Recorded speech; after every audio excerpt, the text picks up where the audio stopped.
Hello guys, बहुत बहुत स्वागत है आपका brain train protic online learning platform पे।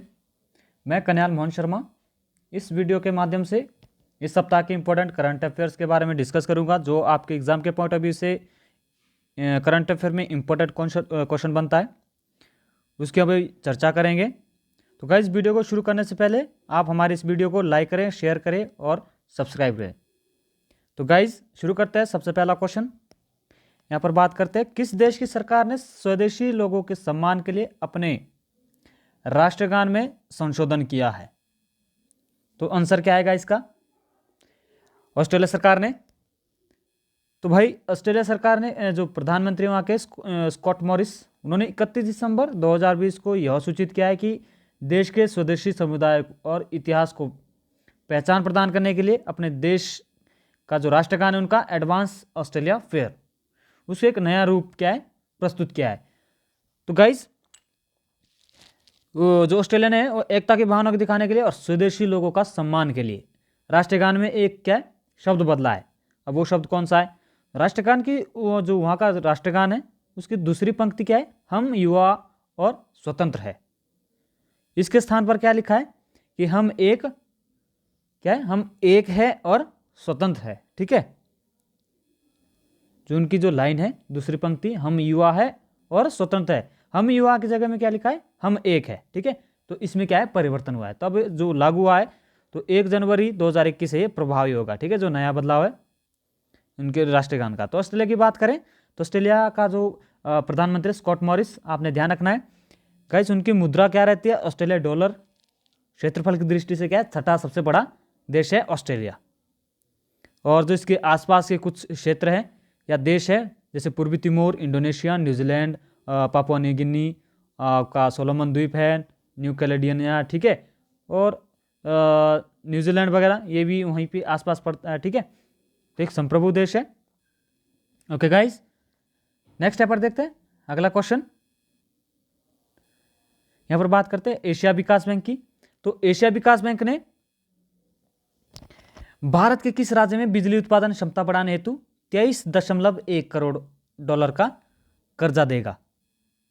तो जो एशियाई बैंक है, विकास बैंक है एशिया का, तो किस राज्य के लिए? असम के लिए। आंसर क्या रहेगा आपका? असम। तो एशियाई विकास बैंक असम में बिजली उत्पादन क्षमता बढ़ाने हेतु 23.1 करोड़ डॉलर का कर्ज देगा। इसके तहत 120 मेगावाट क्षमता की जल विद्युत परियोजना स्थापित की जाएगी।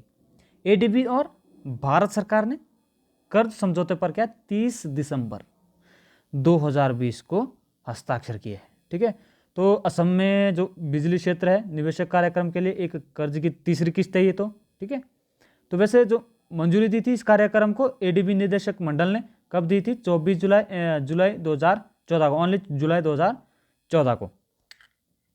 ओके गाइज, तो एशियाई विकास बैंक के बारे में थोड़ा सी बात कर लेते हैं। तो एक क्या है? क्षेत्रीय विकास बैंक है। ठीक है, इसका उद्देश्य क्या रहता है? एशिया में सामाजिक और आर्थिक विकास को बढ़ावा देना। अगर इसकी स्थापना की बात की जाए, एशियाई विकास बैंक मतलब ADB फाउंडेड कब हुआ? दिसंबर 1966। इसका मुख्यालय कहां पर है? मनीला। ठीक है, मुख्यालय जो कहां पड़ता है? फिलीपींस। ठीक है, वहां पर स्थित है। इसके कुल कितने सदस्य है? सदस्य की बात की जाए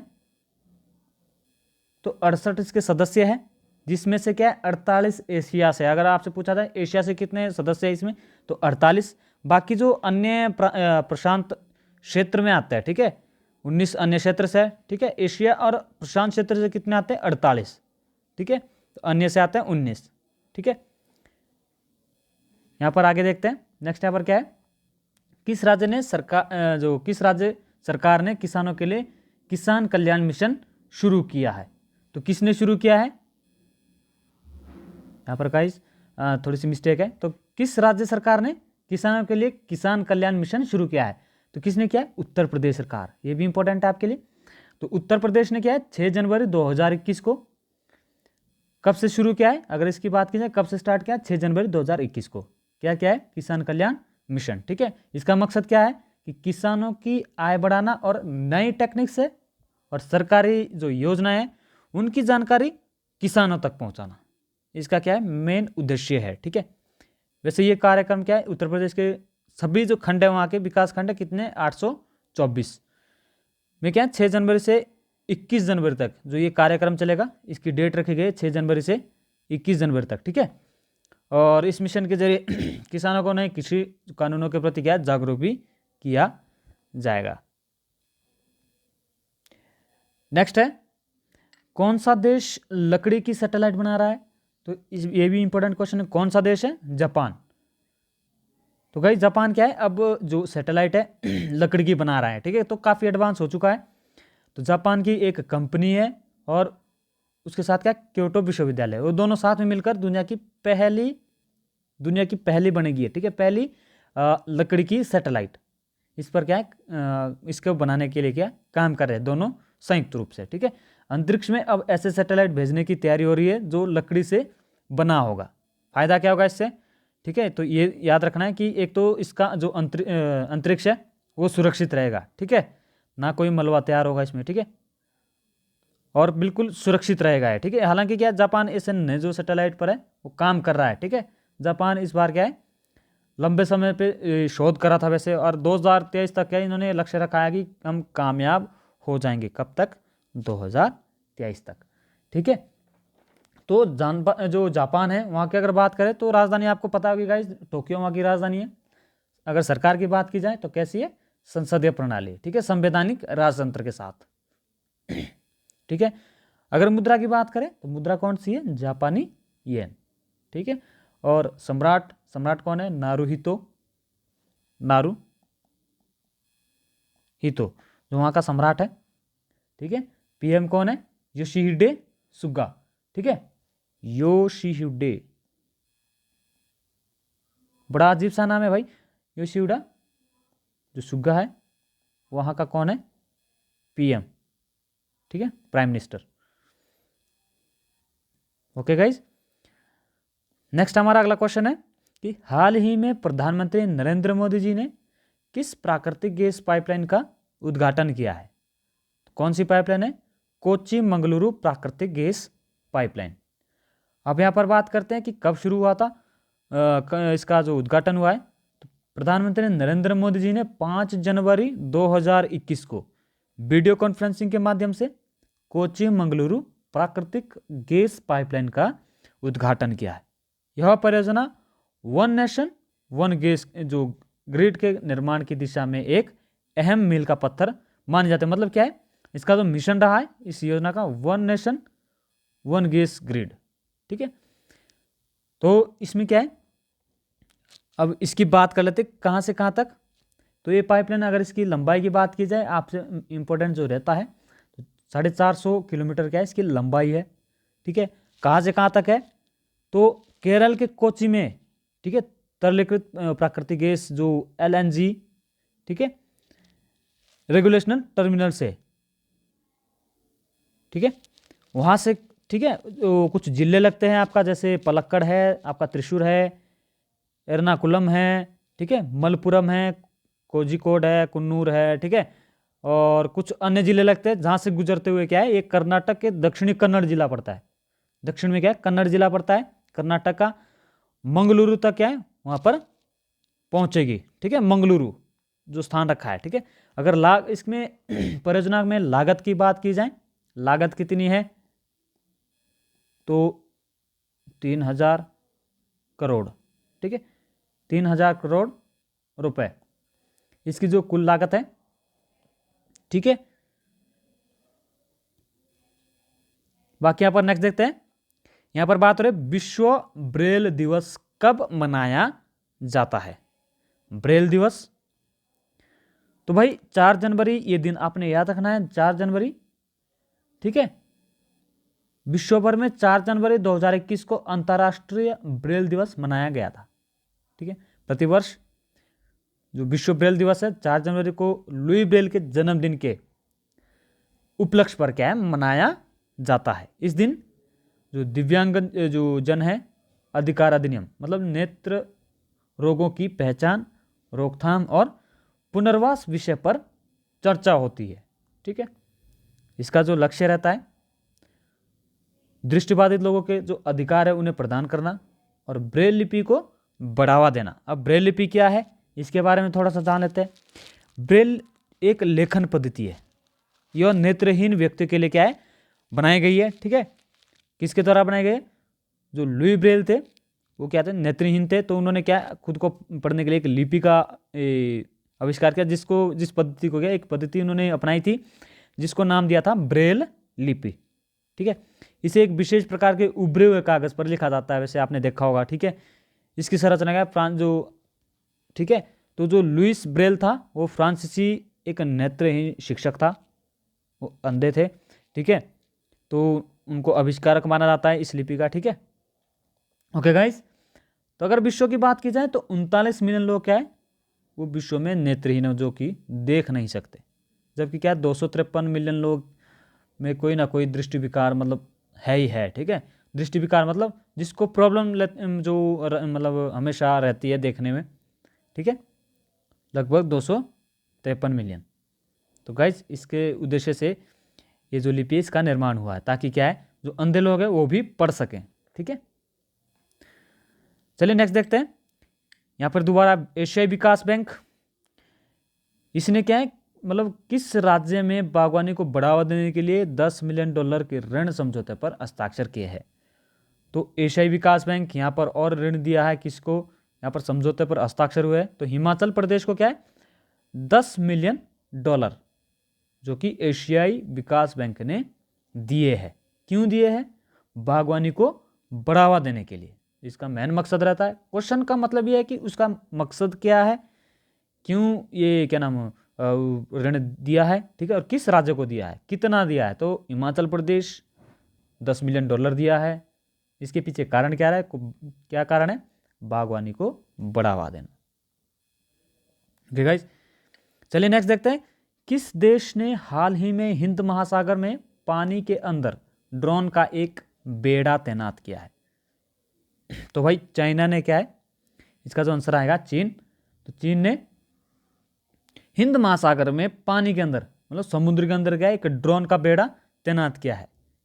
अब ये क्यों किया है, उसका मकसद क्या है? मकसद क्या है?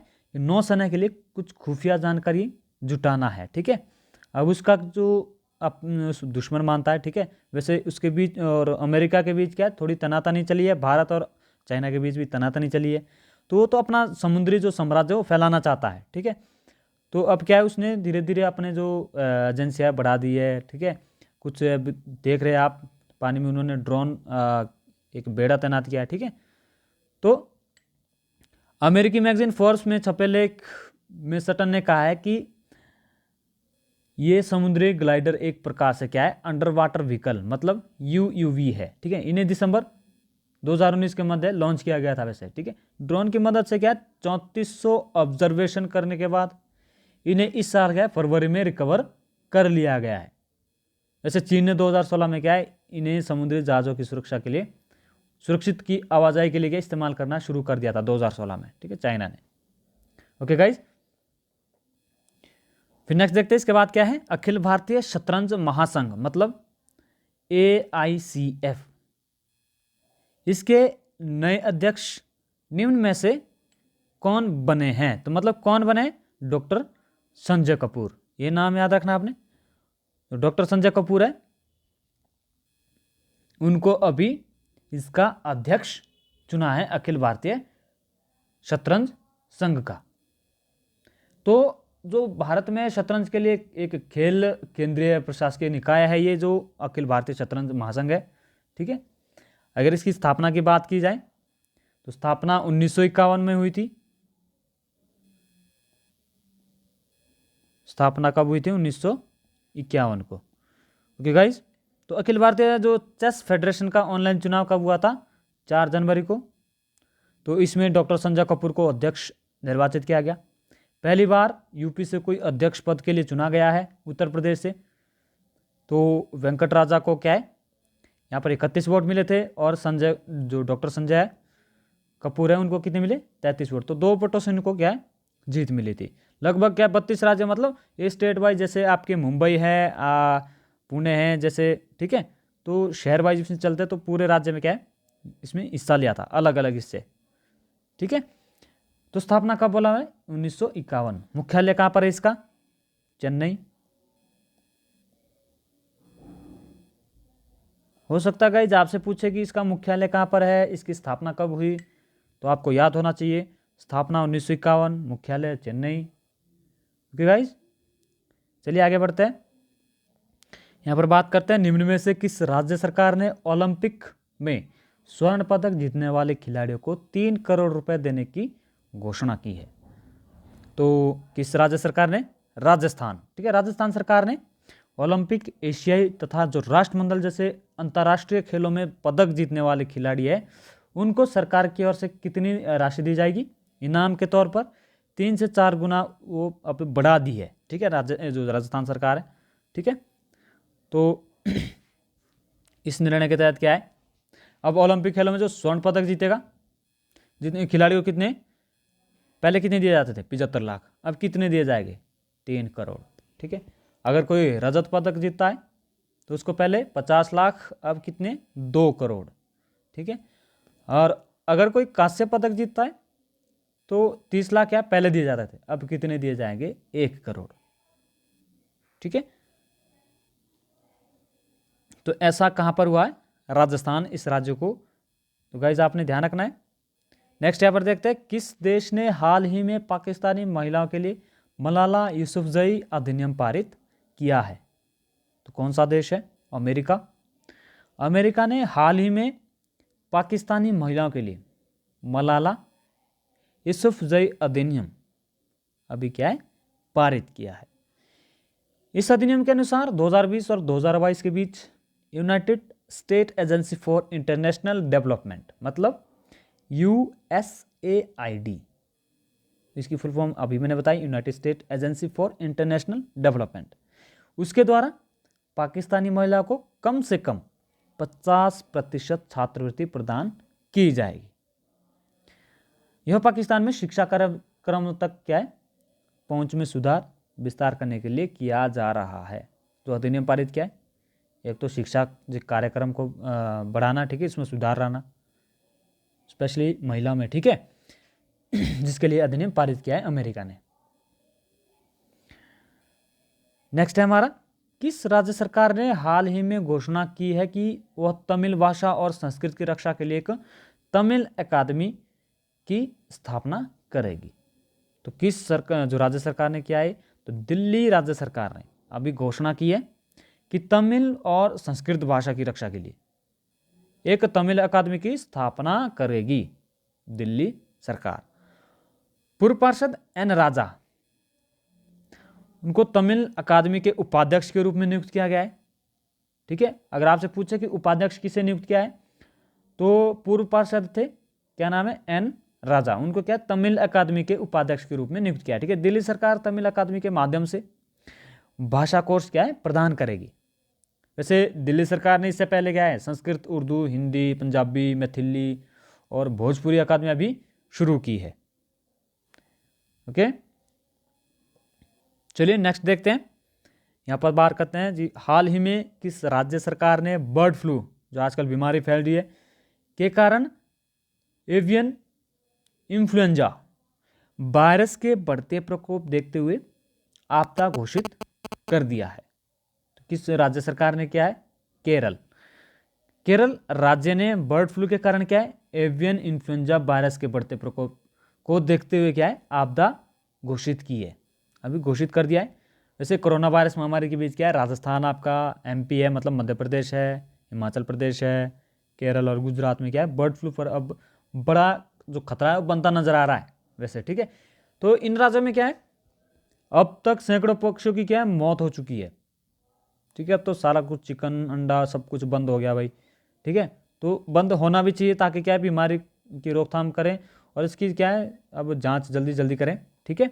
तो भाई जो पक्षियाँ है, जो पक्षी है,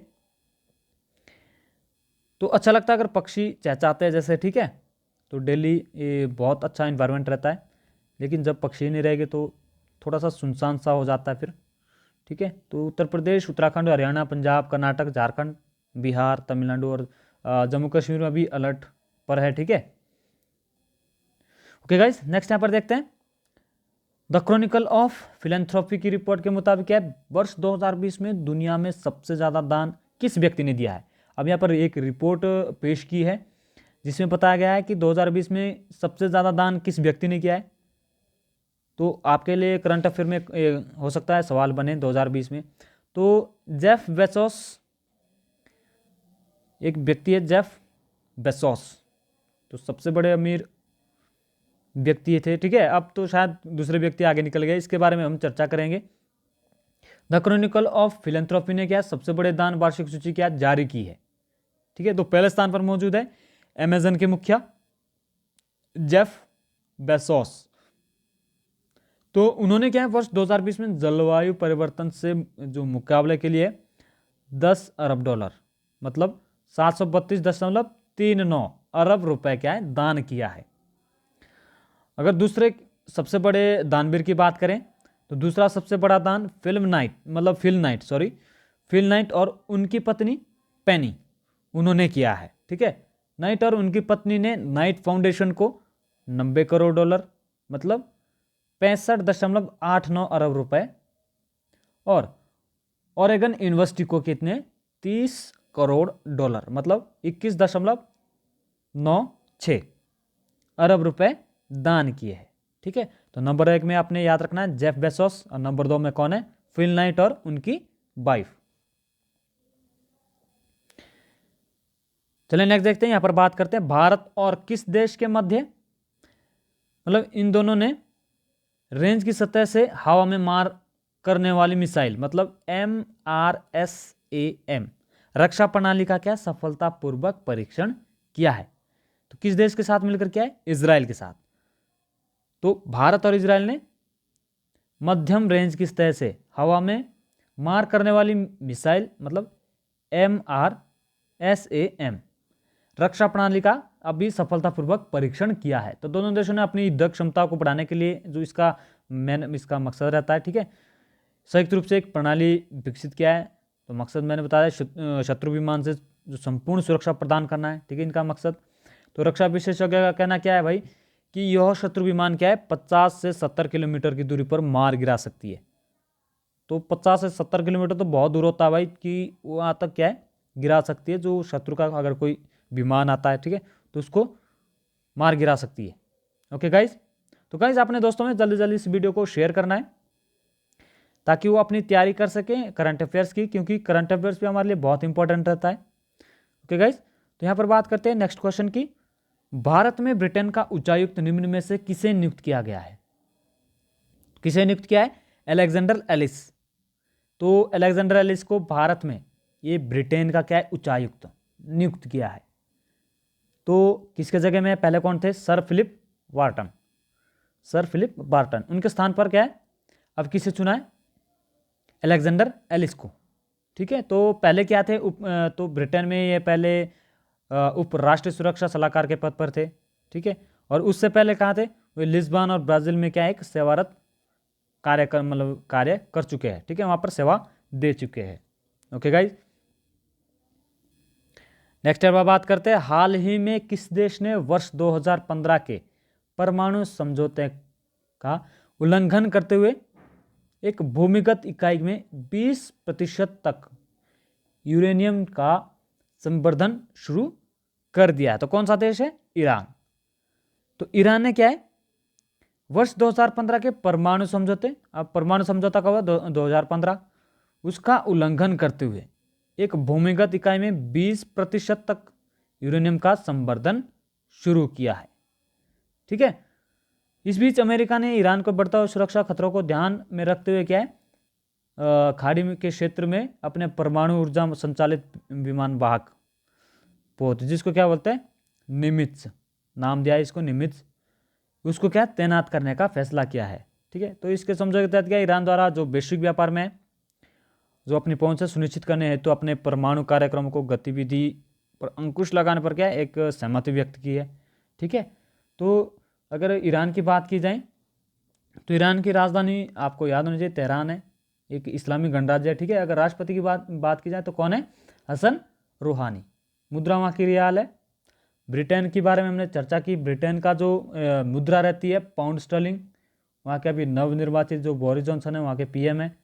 और साम्राज्य की बात करें तो वहाँ की एलिजाबेथ द्वितीय है जो महारानी। ओके, वैसे इजराइल के बारे में थोड़ा सा जान लेते हैं। मुद्रा वहाँ की क्या है? नई शेकेल, ठीक है। और जो पीएम है वहाँ के बेंजामिन नेतन्याहू, उन्होंने अभी क्या है हाल ही में त्यागपत्र दिया है, ठीक है। राष्ट्रपति कौन है? रेवेन रिवलिन। यरूशलेम यहाँ की राजधानी है, बहुत बड़ा धार्मिक स्थल है यरूशलेम, ठीक है। तो यहाँ पर क्या है? संसदीय लोकतंत्र है इजराइल में, ठीक है। तो यूएसए को तो आपको पता ही होगा कैसी सरकार है, अध्यक्षात्मक सरकार है यूएसए में। और राजधानी भी आपको मालूम होनी चाहिए, वाशिंगटन डीसी। वैसे मैं बता देता हूँ, ठीक है। तो नवनिर्वाचित जो यहाँ के राष्ट्रपति है जॉय बाइडन, ठीक है। कमला हैरिस वहाँ की उपराष्ट्रपति है। डॉलर क्या है? वहाँ की मुद्रा है। ओके गाइज, तो यहाँ पर बात करते हैं हाल ही में किसने भारतीय सेना की मानवाधिकार सेल के प्रथम अतिरिक्त महानिदेशक का पदभार संभाला है? तो किसने संभाला है? Major general Gautam Chauhan. तो हाल ही में क्या है? मेजर जनरल गौतम चौहान ने भारतीय सेना के मानवाधिकार सेल के प्रथम अतिरिक्त महानिदेशक, उसका क्या पद संभाला है, ठीक है। तो किसके नेतृत्व में काम करेंगे? सेना के जो भारत सेना के उप प्रमुख, क्या नाम उनका? Lieutenant general SK. सैनी, इनके नेतृत्व में को कार्य करेंगे, ठीक है। रक्षा मंत्रालय ने अगस्त 2019 में क्या है? 2019 में ही मानवाधिकार सेल का गठित करने की एक मंजूरी दी थी, ठीक है, अगस्त 2019 में।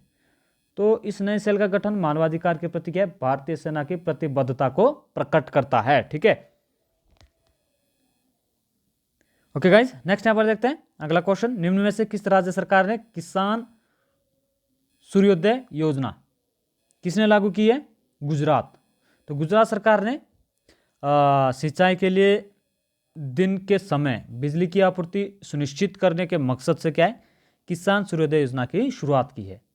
इसके तहत किसानों को सुबह 5 बजे से रात के 9 बजे तक बिजली की सप्लाई के लिए क्या है किए जाने का प्रावधान किया है, ठीक है। तो राज्य सरकार ने 2023 तक जो योजना है के तहत पारेषण अवसंरचना स्थापित करने के लिए, मतलब इसका जो बजट तैयार किया कितने का है? 3500 करोड़ का आवंटित किया है अभी, ठीक है, गुजरात राज्य सरकार ने।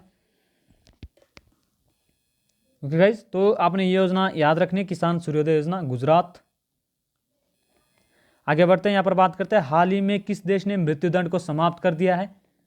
तो कौन सा देश है? कजाकिस्तान। कजाकिस्तान ने मृत्युदंड को समाप्त कर दिया है। राष्ट्रपति कौन वहाँ का? कासिम-जोमार्ट टोकायेव। उन्होंने नागरिक और राजनीतिक अधिकारों पर अंतर्राष्ट्रीय वार्ता के द्वितीय वैकल्पिक प्रोटोकॉल के जो संसदीय अनुसमर्थन पर क्या है? हस्ताक्षर किए हैं। एक प्रोटोकॉल हुआ था जिस पर उन्होंने हस्ताक्षर किया है, ठीक है।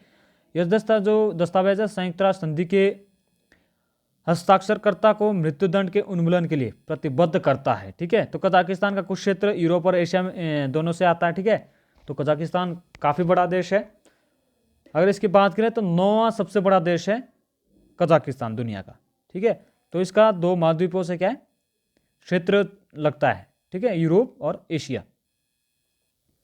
कजाकिस्तान की बात की जाए तो कैसा है? सत्तावादी गणराज्य, वहाँ का जो सरकार है, वहाँ की राजधानी नूर सुल्तान, ठीक है, कजाकिस्तान की। अगर मुद्रा की बात की जाए, मुद्रा कौन सी है? तेंगे, ठीक है। तेंगे यहाँ की क्या है मुद्रा। PM Askar Mamin. राष्ट्रपति यहाँ पर हेडिंग्स में आपने दिया है बिल्कुल हाईलाइट करके, कासिम-जोमार्ट टोकायेव। ओके, आगे बात करते हैं 9 जनवरी को कौन सा प्रवासी दिवस मनाया जाएगा? तो कौन सा कितना मनाया जाएगा? 16वां प्रवासी दिवस मनाया जाता है। अगर पूछा जाए कि कब मनाया जाता है तो 9 जनवरी, ठीक है। तो 9 जनवरी को क्या है? प्रवासी दिवस मनाया जाता है। तो इसके पीछे क्या कारण है भाई? क्योंकि महात्मा गांधी 9 जनवरी 1915 को दक्षिण अफ्रीका से भारत लौटे थे। ठीक है, तो महात्मा गांधी को सबसे महान प्रवासी माना जाता है, जिन्होंने ना केवल भारत के लिए मतलब स्वतंत्रता संग्राम का नेतृत्व किया था, बल्कि भारत के जो जीवन में जो भारतीय थे उनके जीवन में हमेशा के लिए उन्होंने बदल दिया था। बदल दिया क्यों माना जाता है? क्योंकि उन्होंने नेतृत्व किया था, आंदोलन किए थे, तो काफ़ी आंदोलनों का क्या उन्होंने नेतृत्व भी किया था। इसलिए 9 जनवरी को क्या है, प्रवासी दिवस मनाया जाता है भारत में। ठीक है, तो कब से मनाया जा रहा है? 2003 से प्रवासी दिवस मनाया जा रहा है। 16वां प्रवासी भारतीय दिवस। इसका जो मुख्य विषय है आत्मनिर्भर भारत में योगदान। ठीक है, इसका विषय आत्मनिर्भर भारत में योगदान। ऐसे जो इसका मुख्य उद्देश्य रहता है उन प्रवासी भारतीयों को मान्यता देता है जिन्होंने भारत के विकास में योगदान दिया। ठीक है, वैसे महात्मा गांधी सबसे महान प्रवासी माने जाते हैं। ठीक है, आगे बढ़ते हैं। यहाँ पर बात करते हैं हाल ही में किस बैंक ने भुगतान अवसंरचना विकास कोष मतलब पेमेंट इंफ्रास्ट्रक्चर डेवलपमेंट फंड योजना के संचालन की घोषणा की है? तो किस बैंक ने की है? भारतीय रिजर्व बैंक, आरबीआई। तो हाल ही में भारतीय रिजर्व बैंक ने क्या है, भुगतान अवसंरचना विकास कोष योजना के संचालन की घोषणा की है। अब इसको क्या बोलते हैं? भुगतान अवसंरचना विकास कोष, इसको बोलते हैं पेमेंट इंफ्रास्ट्रक्चर डेवलपमेंट फंड। ठीक है, तो इसका संचालन किया है अभी। ओके गाइज, नेक्स्ट देखते हैं। भारत का कौन सा राज्य शहरी स्थानीय निकाय सुधारों को लागू करने वाला क्या है, तीसरा राज्य बन गया है? तो कौन सा राज्य बना है? कौन सा राज्य है? तेलंगाना। ठीक है, तो तेलंगाना क्या है, तीसरा ऐसा राज्य बन गया, शहरी स्थानीय निकाय सुधारों को लागू करने वाला तीसरा राज्य बन गया। इसके साथ क्या है, अब तेलंगाना खुले जो बाजार उधार के माध्यम से क्या है 2508 करोड़ रुपए के अतिरिक्त वित्तीय संसाधन भी जुटा सकता है। ठीक है, तो मई 2020 में केंद्र सरकार ने राज्य को मतलब उधार सीमा सकल राज्य घरेलू उत्पाद में क्या है 2% तक क्या बढ़ा दी है। वैसे इस विशेष वितरण का आधा हिस्सा क्या है 4 प्रमुख क्षेत्रों में राज्य द्वारा किए गए सुधारों में जुड़ा था। ठीक है, अगर इसके क्षेत्र की बात की जाए 4 क्षेत्र है। तो व्यापार करने में आसानी मतलब इजी ऑफ डूइंग बिजनेस, एक राष्ट्र एक ration card, one nation one ration card का कार्यान्वयन। ठीक है, बिजली क्षेत्र में सुधार और शहरी स्थानीय विकास में सुधार। ठीक है, तो तेलंगाना ऐसा पहला राज्य था जिसने एक राष्ट्र एक राशन कार्ड प्रणाली लागू की थी। ठीक है, एक पहला ऐसा राज्य है, ठीक है, जिसने क्या है कौन सा चलाया था, एक राष्ट्र एक राशन कार्ड प्रणाली। ठीक है, नेक्स्ट यहाँ पर देखते हैं हाल ही में तेलंगाना उच्च न्यायालय की पहली महिला मुख्य न्यायाधीश कौन बनी है? तो ये भी इंपॉर्टेंट रहता है आपके लिए क्वेश्चन, आपका पॉलिटिकल व्यू से देखिए, चाहे करंट अफेयर व्यू तो है ही है, पर जो पॉलिटिकल व्यू से क्या है आपका इंपॉर्टेंट रहता है, इसमें कुछ क्वेश्चंस पढ़ेंगे। तो इसमें क्वेश्चन की बात की जाए तो सबसे पहले बात करते हैं जो न्यायमूर्ति हेमा कोहली है वो पहली महिला मुख्य न्यायाधीश बनी है तेलंगाना की, तो तेलंगाना उच्च न्यायालय। ठीक है, तो 8 जनवरी, ठीक है 8 जनवरी को क्या है अभी उन्होंने शपथ ली है। अब शपथ किसने दिलाई है? राज्यपाल। राज्यपाल किसको शपथ दिलाता है? मुख्य न्यायाधीश, उच्च न्यायालय के मुख्य न्यायाधीश को। ठीक है, तो न्यायमूर्ति हेमा कोहली ने 8 जनवरी को क्या है तेलंगाना उच्च न्यायालय जो पहली महिला मुख्य न्यायाधीश के रूप में क्या है शपथ ली है। अगर राज्यपाल की भी बात की जाए तेलंगाना में राज्यपाल कौन है? तमिलिसाई सुंदरराजन। तो उन्होंने शपथ दिलाई थी इनको, हेमा कोहली को। ठीक है, इससे पहले जो हेमा कोहली के बाद अगर इनके बारे में बात करते हैं तो वो कहाँ पे थी? दिल्ली उच्च न्यायालय में कार्यरत थी। उन्होंने 1984 में क्या है कानून का आवाज शुरू हुआ था, तो वर्ष 1999 से 2000 तक वो दिल्ली उच्च न्यायालय में क्या है दिल्ली नगर पालिका परिषद की स्थायी सलाहकार और कानूनी सलाहकार रही थी। ठीक है, तेलंगाना और आंध्र प्रदेश के पुनर्गठन के बाद क्या है तेलंगाना उच्च न्यायालय का गठन किया गया था। दिसंबर 2018 में हैदराबाद उच्च न्यायालय मतलब हैदराबाद उच्च न्यायालय के आंध्र प्रदेश उच्च न्यायालय और तेलंगाना उच्च न्यायालय में उसमें क्या है विभाजन के लिए एक नोटिस क्या है जारी किया गया था। तो 1 जनवरी 2019 को क्या है यह अलग अलग उच्च न्यायालय क्या अस्तित्व में आए थे। आंध्र प्रदेश उच्च न्यायालय और तेलंगाना उच्च न्यायालय कब आए थे अस्तित्व में? 1 जनवरी 2019 को। ओके, नेक्स्ट देखते हैं, यहाँ पर बात करते हैं किस मंत्रालय ने हाल ही में राष्ट्रीय परिवार स्वास्थ्य सर्वेक्षण 5 से प्रतिकूल निष्कर्षों का अध्ययन करने के लिए एक तकनीकी विशेषज्ञ समूह का गठन किया गया है। तो किस मंत्रालय ने किया है? स्वास्थ्य और परिवार कल्याण मंत्रालय। इसने क्या है, हाल ही में राष्ट्रीय परिवार स्वास्थ्य सर्वेक्षण 5 मतलब नेशनल फैमिली हेल्थ सर्वे 5 से प्रतिकूल निष्कर्षों का अध्ययन करने के लिए क्या है, एक तकनीकी विशेषज्ञ समूह का गठन किया है। तो स्वास्थ्य जो सर्वेक्षण है, ठीक है, के पहले चरण की जो फैक्टशीट है दिसंबर 2020 में जारी की गई थी। ठीक है, जो पहली फैक्टशीट है, ठीक है, तो दिसंबर 2020 में क्या जारी की गई थी। इसमें 22 राज्य केंद्र शासित प्रदेश को शामिल किया था, 22 राज्य और कुछ केंद्र शासित प्रदेशों को शामिल किया गया था। ठीक है, और इसमें क्या 131 सूचकों जैसे परिवार कल्याण है, आपका जनसंख्या है, ठीक है, पोषण है, प्रजनन है, बाल स्वास्थ्य है, ऐसे आदि के बारे में क्या जानकारी दी गई थी। ठीक है, इससे पहले क्या है, जो ये सर्वेक्षण हुआ इससे पहले 1992, 93, 98, 99, 2005 और 6 और 2015-16 में क्या 4 सर्वेक्षण हो चुके हैं। कितने? 4। ठीक है, तो राष्ट्रीय परिवार स्वास्थ्य सर्वेक्षण के सभी round international institute for population science मतलब IIPS मुंबई द्वारा क्या आयोजित किए गए थे। किसके द्वारा आयोजित किए गए थे? मुंबई के द्वारा। मुंबई IIPS। गाइस, IIPS इसका मतलब क्या है? ठीक है, international institute for population science. Next देखते हैं, यहां पर बात करते हैं। तो गाइस जल्दी जल्दी इस वीडियो को अपने दोस्तों में शेयर करना है। ओके गाइस, तो यहां पर नेक्स्ट क्वेश्चन की बात करते हैं। ब्लूमबर्ग की तरफ से जारी की जाने वाली अरबपतियों की सूची, उसमें क्या दुनिया का सबसे अमीर व्यक्ति बन गए कौन? अब कौन बने हैं? Elon Musk. ये नाम याद रखना है, एलन मस्क क्या अब सबसे अमीर व्यक्ति बन गए। ठीक है, किसके अनुसार? तो ब्लूमबर्ग की एक सूची जारी हुई है। ठीक है, तो ब्लूमबर्ग की तरफ से जारी की जाने वाली अरबपतियों की जो सूची है उसमें एलन मस्क क्या है सबसे अमीर व्यक्ति बन गए हैं। उन्होंने क्या अमेजन के जो जेफ बेजोस है, जो सबसे अधिक दानवीर जो 2020 में चुने गए, ठीक है, सबसे बड़े दानवीर है जेफ बेजोस, उनको पीछे छोड़ दिया है। ठीक है, तो एलन मस्क की जो नेटवर्थ है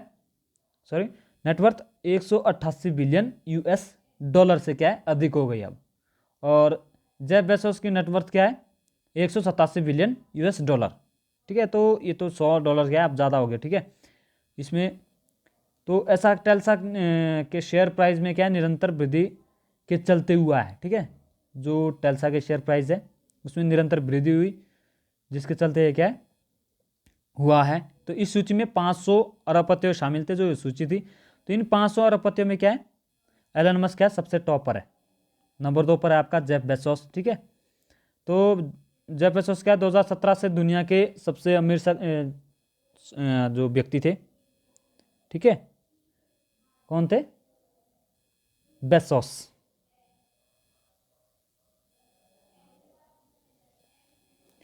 ओके गाइस, वैसे जो एलन मस्क है, एलन मस्क क्या है एक पेशे से क्या है इंजीनियर भी है। कहाँ पे? दक्षिण अफ्रीका के। ठीक है, तो उनका जन्म कब हुआ था? दक्षिण अफ्रीका में। तो पेशे से क्या है इंजीनियर है। एलन मस्क नवंबर 2020 में क्या है माइक्रोसॉफ्ट के जो फाउंडर है बिल गेट्स, उनको पछाड़ कर क्या दुनिया के दूसरे सबसे अमीर जो व्यक्ति बने थे। कब? नवंबर 2020 में। तो अब क्या है उन्होंने तो नंबर 1 के जो जेफ बेजोस है उनको भी पीछे छोड़ दिया है। ओके गाइस, चलिए लास्ट देखते हैं। नेक्स्ट हमारा जो अंतिम है, केंद्र सरकार ने J&K मतलब जम्मू और कश्मीर के विकास के लिए कितने करोड़ रुपए की मंजूरी दी है? तो कितने करोड़ दिए? 28,400 करोड़ रुपए। केंद्र सरकार ने क्या जम्मू कश्मीर के विकास के लिए 28,400 करोड़ रुपए की क्या मंजूरी दी है। यह योजना जम्मू कश्मीर में नए निवेश, पर्याप्त विस्तार और मौजूदा उद्योगों को प्रोत्साहित करेगी। सरकार का कहना क्या है कि जम्मू कश्मीर में पहली बार कोई औद्योगिक योजना ब्लॉक स्तर पर की जा रही है। ठीक है, तो ब्लॉक स्तर पर पहली बार की जा रही है औद्योगिक योजना। ठीक है, ये योजना क्या है, साल 2037 तक के लिए की जा रही है। ठीक है, तो ये योजना क्या है, 28,400 करोड़ रुपए की अगर योजना की बात की जाए तो कितने की है, 28,400 करोड़ की। तो भाई पहली बार औद्योगिक योजना ब्लॉक स्तर पर की जा रही है, कहाँ पर, जम्मू कश्मीर पर। ठीक है, तो कब तक रखा गया है इसको, 2037 तक। ओके गाइज, तो गाइज आज के लिए इतना ही काफ़ी। तो मिलेंगे नेक्स्ट वीक, फिर नेक्स्ट वीक को हम एक और वीडियो लाएंगे पूरे हफ्ते के करंट अफेयर आपके लिए, जो इंपॉर्टेंट करंट अफेयर रहता है आपके एग्जाम के पॉइंट ऑफ व्यू से जो इंपॉर्टेंट रहता है उसके बारे में फिर डिस्कशन करेंगे ताकि आपके एग्जाम की तैयारी हो सके। ओके गाइज, अगर आपको वीडियो पसंद आई हो तो हमारी वीडियो को लाइक करें, शेयर करें और सब्सक्राइब करें। तो गाइज अपने दोस्तों में जल्दी जल्दी शेयर करना है, अधिक से अधिक शेयर करना है ताकि वो भी करंट अफेयर जो अफेयर्स है उसकी तैयारी कर सके। ठीक है, ओके, धन्यवाद।